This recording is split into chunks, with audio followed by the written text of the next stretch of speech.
There were some, what the council call wasteland. It's never wasted on me, I can tell you. I made the most of that wasteland.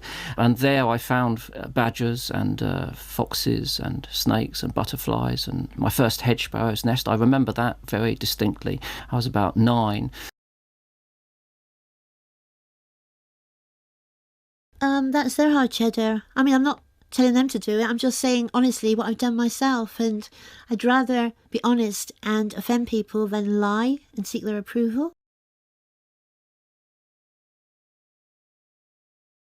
I tried for RADA in vain. You had to have a piece of Shakespeare and a modern piece. And the modern piece generally meant Pinter. So I learnt a piece from The Homecoming. It's a very dark piece, monologue. I don't think I captured it, really. I think I was like Del Boy in a bad mood.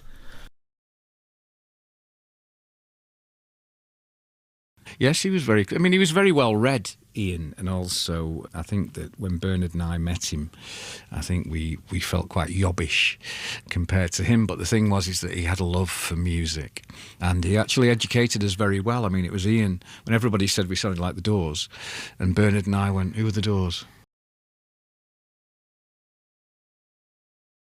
For instance, Cheek to Cheek starts heaven, I'm in heaven, goes through the middle 8, dance with me, the charms of you will carry me through to heaven. I felt like a kind of jack of all trades, master of none, really. I mean, I remember when I was at school, I always wanted to be the best drawer, but I couldn't. In every school I was at, there was somebody who was a better drawer than me in the class. I remember drawing dinosaurs, and there was a guy who was just brilliant at drawing dinosaurs in my class. But I mean, all great artists, I think, measure themselves in terms of themselves rather than against other artists. I care if I'm never invited back. I mean, that gives you that. But I can't be that social because I can't hear that well. I mean, that's why... Like, I don't go to the theatre much anymore. I used to see everything at one time. But you just have to accept it, you don't mind. I mean, I can see better.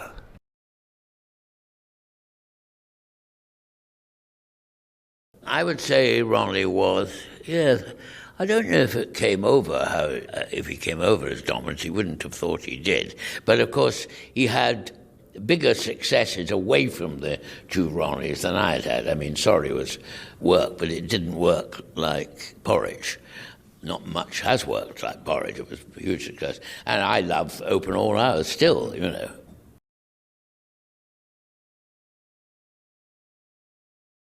In our final series of Biker Grove, the storyline was we formed a band and we made a record. Then we get ripped off by a promoter, and that was the end of the storyline, and we leave the show. But the intention was then to spin it off and release the record through a record company. Unfortunately, during the negotiations between the TV show and the record company, it all broke down and it got called off, and we were just written out of the show, and that was going to be the end of it.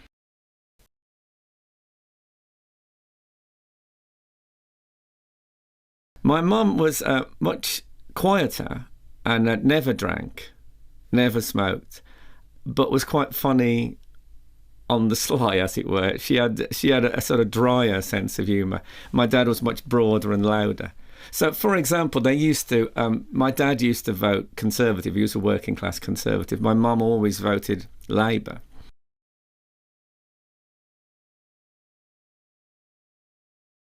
Well, I mean, what was wonderful about Neil by Mouth, really, I just feel it had such a good heart behind it, you see. And Gary Oldman had written such a brilliant script, and to me it was like finally I was making a film that was going to be quite hard hitting and show again a darker side of life. I worried when I first... Nina the Elephant that came about through my involvement with the Born Free Foundation, but the other ones, the Islands and the Dogs and the Horses, it sort of just came out of personal interests, and it's not a good time to turn down a job in television.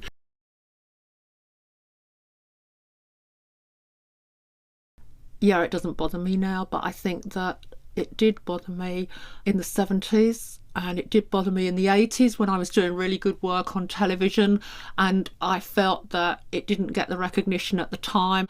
And I felt it was a class thing too. I've got to be honest with you.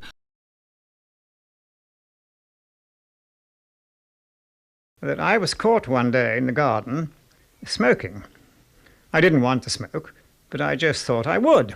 I was smoking a cigarette behind a bush or something, and I was caught and taken into the house, and my father heard about this, and he took me into our little chapel which we had in the house, and we knelt down, and he prayed to the Almighty that I might be forgiven this dreadful sin.